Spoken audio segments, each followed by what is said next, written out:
Hi there. In this video, we will cover state editing. Technicians' state records may need to be adjusted from time to time, whether they've used the wrong state or forgotten to change at the appropriate time. We can change it using state editing. Hover over the Personnel tab and select State Editing. From here, we can select the technician in question, followed by the date we'd like to view. Once we've filtered the results, we can see the start time, end time, state, and any job number if applicable.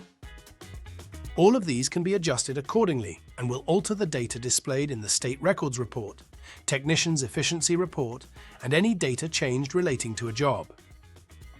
To finalize, make sure you've clicked Save once you've made your changes. Thanks for watching. For further assistance, feel free to visit our help center to reach out to our support team. We're always here to help.